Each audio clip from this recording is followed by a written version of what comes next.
वंदनीय संत समाज, सत्संग प्रेमी बंधु एवं देवियों,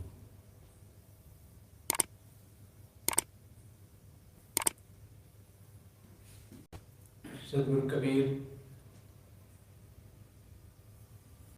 ने बीजक में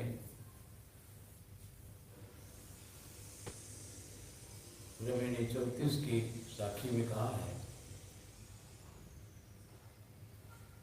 चिमटी जहां न चढ़ सके राई ना ठहराए, आवागमन की गमन ही तह सकलो जग जाए।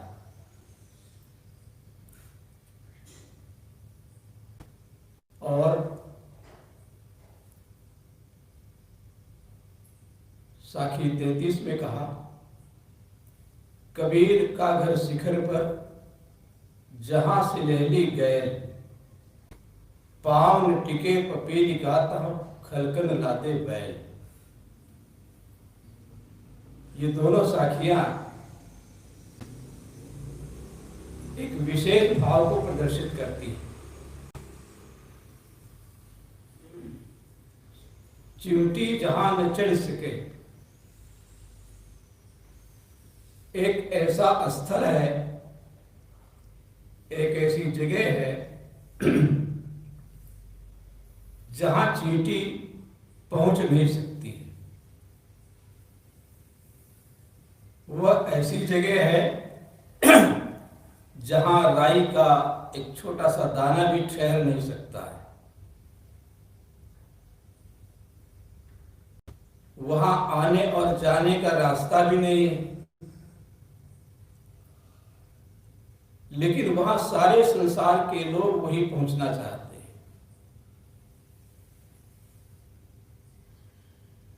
वो जगह कौन है इसमें स्पष्ट नहीं है। दूसरी साखी में साहब कहते हैं, कबीर का घर शिखर पर जहां से लहली गए। थोड़ी स्पष्टता है कि कबीर का घर शिखर पर है। वो जगह कौन है? शिखर। और वो शिखर भी कहाँ है इसमें भी नहीं बताया गया, लेकिन कबीर का घर उसी शिखर पर है। और वो जगह, वो जो घर है, वहां पहुंचने का जो रास्ता है वह भी इतना सूक्ष्म है, इतना रपटीला है कि पाँव न टिके पपीलिका, चींटी के भी पैर वहां टिकते नहीं।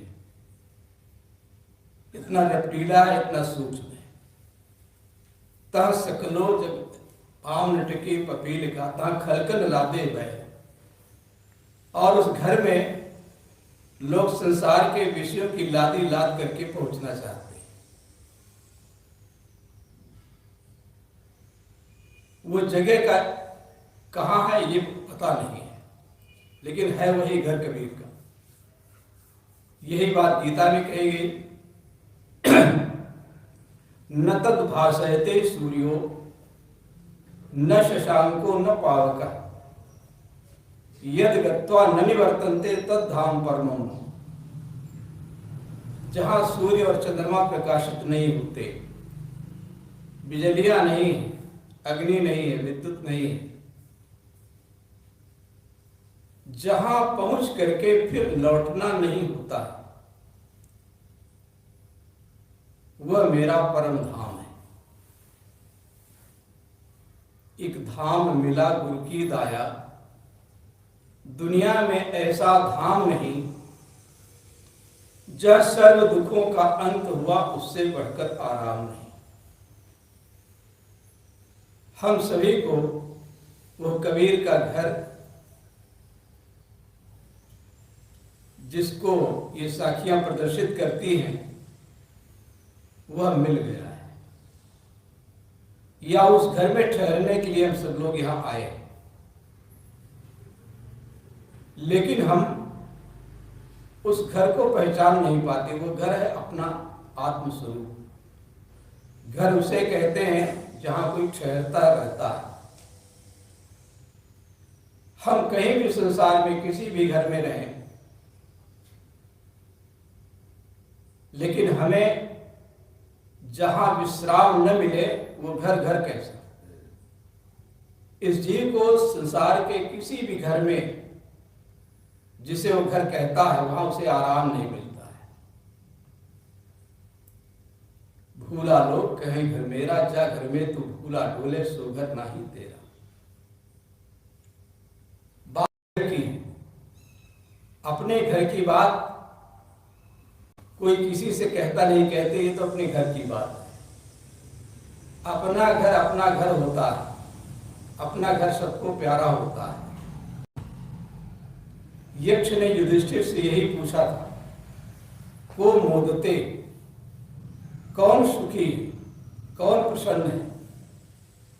उन्होंने कहा था, पंचमे हनिष्ठे वा शाकम पचति स्वगृहे, अनृणी चाप्रवासी च सवारी च मोदते। पंचमे निखष्ठे वा, 5 या 6 दिन बाद ही क्यों न सही, रोज नहीं, अपने घर में साग पात बना करके व्यक्ति खा लेता हो। अनृणी, कर्जदार न, जीविका के लिए दर बदर भटकता न,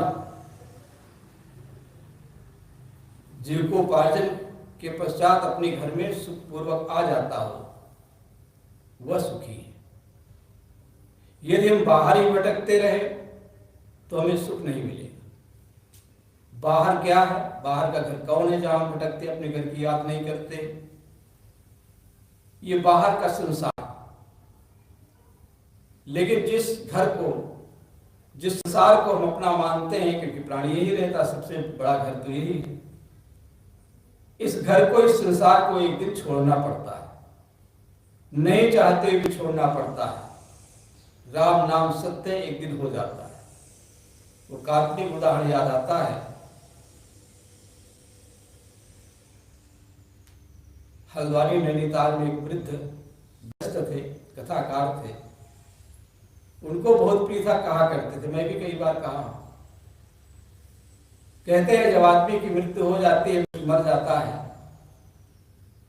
तो उसे कहते भगवान को प्यारा हो गया, अपने ठाने पवाने पहुंच गए, ऊपर चले गए। तो जरूर कोई ऊपर लोक होगा, वो कबीर का घर नहीं है। तो कहते हैं कि उसको 4 आदमी जब उठाते हैं, कंधे पर ले चलते हैं, कुछ बाराती होते हैं, सब यात्री होते हैं। तो उस दशा का काल्पनिक चित्रण है कि सारी बारात उसको कंधे पर उठा करके सभी लोग, सब यात्री सहित उस ईश्वर के, उस ब्रह्म के, भगवान के लोक में पहुंचते हैं। दरबार लगा हुआ है, यमराज है, लेखा जोखा हिसाब किताब बाद में होता है। भगवान को प्यारा हो गया तो भगवान तो अंत में स्वर्गवासी कहते हैं, स्वर्गवासी। तो स्वर्ग का चित्रण वर्णन कर रहा है। वहां जब पहुंचा, सब लोग पहुंचे, तो भगवान ने उससे पूछा कि ये कफन से मुंह ढक करके, तो पूरा शरीर ढक करके क्यों आया। मस्त राम मुर्दे से पूछा, मुर्दे कुछ बतलाओगे। मुर्दे में से मुर्दा बोला, मर जाओ सुख पाओगे। मुर्दे भी बोलते, कफन से मुंह ढक करके क्यों आए हो। ये 4 आदमी कंधे पर सवार होकर के क्यों आए हो। ये इत्र तेल फुलेल छिड़क करके क्यों आए हो। इतने लोगों को साथ में क्यों लाए हो, आदि आदि प्रश्न। तो मुर्दे में से मुर्दा बोला, मनो बोल रहा है, कफन से ढाक के मुंह होके शर्म सार आया हूं, फिर भी तेरी रहमत कबल के दीदार आया। कहता है कि मैंने दुनिया में कुछ ऐसे काम कर लिए थे, मैं मुंह दिखाने लायक नहीं था। लोग कहते थे इसने तो ऐसा काम किया कि समाज में मुंह दिखाने लायक नहीं। तो मैंने भी कुछ ऐसे काम किए थे कि समाज में मुंह दिखाने लायक नहीं था, भले कोई जाने न जाने। तो इसलिए मुंह ढक करके आया, मारे शर्म। लेकिन फिर भी इसलिए आया हूं, भगवान दयालु होता है, रहमान होता है, दया करता है, दयालु है, कृपालु है। तेरी रहमत का बन के दीदार आया, तेरी दया का दर्शन करने आया हूं दयालुता। कहा ये चार आदमी कंधे पर, कहा चल न सका गुनाहों के भार से पैदल, तो चार कंधों पे होके सवार आया। इतना पाप कर लिया था, पाप गठरिया भारी हो गई। कैसे पूछा है कि मैं चल नहीं पा रहा था, तो चार आदमी मुझे कंधे पर लेकर के आए। चल न सका गुनाहों के भार से पैदल, तो चार कंधों पे होके सवार आया। ये इत्र तेल फूले सुगंधित पदार्थ क्यों है? कहा मैं की बूंद आ जाए मेरे मुंह से तुझको, इसलिए ये इत्र छिड़के हुए हार पहन के आया। कहीं कोई कमरा बंद है, कोई जीव जंतु मर गया, दुर्गंधी आ रही है, पहले सफाई कर देते हैं, अगरबत्ती सुलगा देते हैं, कोई सुगंधित पदार्थ जिससे उसका असर कम हो जाए। तो मैं की बूंद आ जाए मेरे मुंह से तुझको, मैं कहते शराब, मैं खाना जहां शराब बिकती है, पी जाती है। कोई शराबी व्यक्ति हो पी ले और कोई न पीता हो तो उसकी बदबू बड़ी खराब लगती है, दूर से दुर्गंधी आती है। कहीं कहीं बस ट्रेन में बैठो, कोई पिए है तो बड़ी दुर्गंधी आती है, लगता है कोई पिए है। तो मैं की बूंद आ जाए मेरे मुंह से तुझको, इसलिए इत्र छिड़के हुए हार पहन के आया। ये मैं क्या है? एक तो शराब, नशा, धन का, जवानी का, विद्या का, रूप का, पद का, अधिकार का जो नशा है, ये नशा पी करके मनुष्य प्रमत्त हो गया है। इससे दुर्गंधी आ रही है, अहंकार की दुर्गंधी। मैं की बूंद आ जाए मेरे मुंह से तुझको, इसलिए इत्र छिड़के हुए हार पहन के उसको दबाने की कोशिश। हम अहंकार करते हैं, लेकिन हमारा अहंकार प्रदर्शित न हो कि बड़े अहंकारी। मैं की बूंद आ जाए मेरे मुंह से तुझको, इसलिए इत्र छिड़के हुए हार पहन के आया। तो कहा ये और लोग, इतने जो सैकड़ों लोग पीछे आए, तेरे साथ आए, कहा इनको लाने की क्या जरूरत थी? कहा ये जला के मुझको, ये दफना के मुझके नाम का ही लेंगे, राम नाम सत्य है, इसलिए चंद साथी साथ मददगार लाया। पहले राम नाम सत्य नहीं होता, अंत में राम नाम सत्य है। मेरे सौ के पीछे, बच्चन ने कहा था, मधुशाला में लिखा, मेरे सौ के पीछे चलने वालों याद इसे रखना, राम नाम है सत्य, कहना कहना सच्ची मधुशाला। उनकी अस्थियां निकली थी, मुंबई में देहांत हुआ अमिताभ बच्चन के पिता, तो उसके पीछे मधुशाला का ही पाठ किया गया था। यहां से संगम था, मेरे सौ के पीछे चलने वालों याद इसे रखना, राम नाम है सत्य, न कहना कहना सच्ची मधुशाला। संसार ही मधुशाला, हर आदमी प्रमत्त है। तो चंद साथी साथ मददगार लाया, तेरी याद करे, भगवान की याद करे, राम की याद करे, सत्य को पहचानी, वास्तव में सत्य क्या है जहां हम भूले रहे जिस संसार में। तो अंतिम प्रश्न भगवान ने कहा कि अगर न आता तो क्या आता, वही संसार में रहता। तो बोलता है कि मन तो नहीं था कि छोड़ दूं ये रंगी दुनिया, मन तो नहीं था कि छोड़ दूं ये रंगी दुनिया, फिर भी तेरे बुलाने से होके लाचार आया। कोई नहीं चाहता मृत्यु, लेकिन संसार को छोड़ना पड़ता है। बहुत बड़ा घर घेरा, जिसको हम अपना घर मान रखे, जो कबीर का घर नहीं है, हमारा असली घर नहीं, इसे छोड़ना पड़ता है। दूसरा घर कौन है?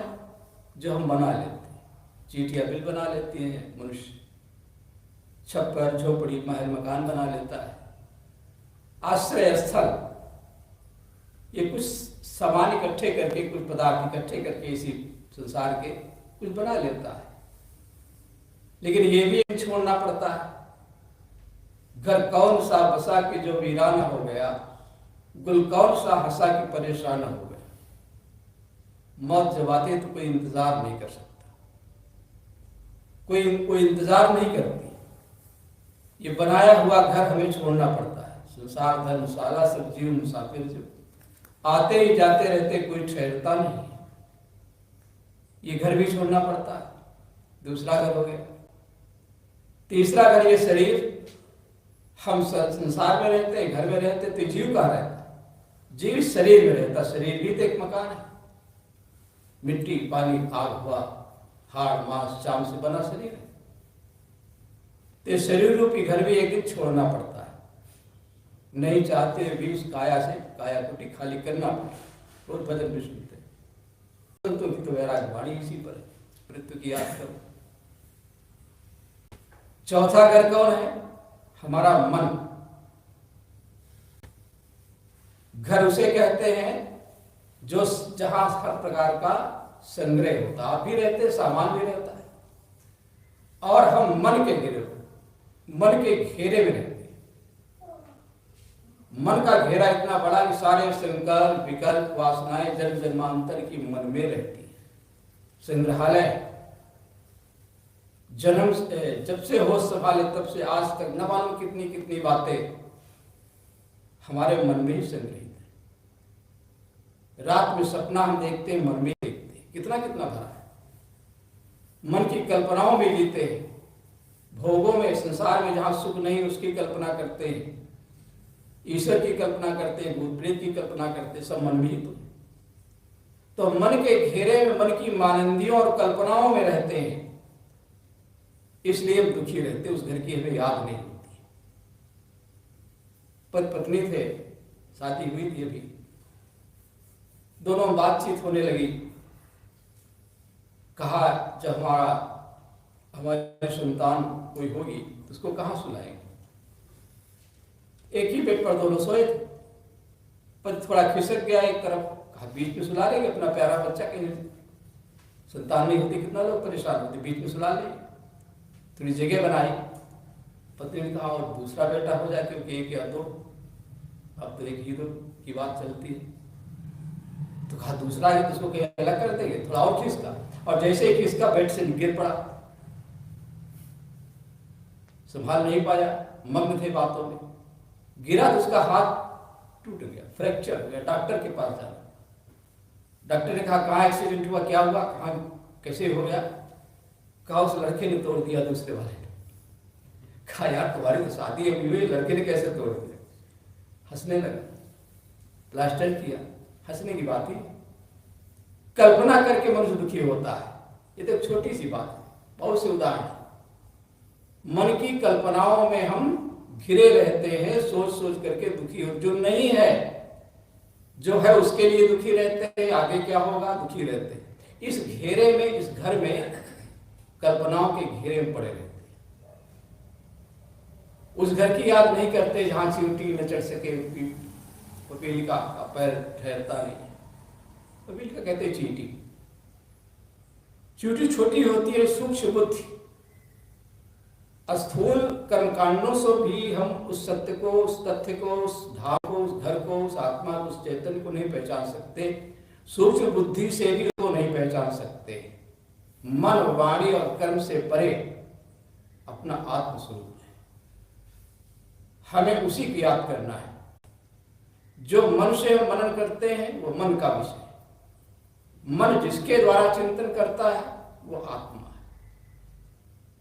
वाणी के द्वारा जो हम बोलते हैं, जानते हैं, कहते हैं, वो हम लक्ष्य नहीं है। जिसके द्वारा वाणी उत्पादित होती है वह हमारा लक्ष्य है। वही ब्रह्म है, वही आत्मा है। हमें उसी की याद करना है।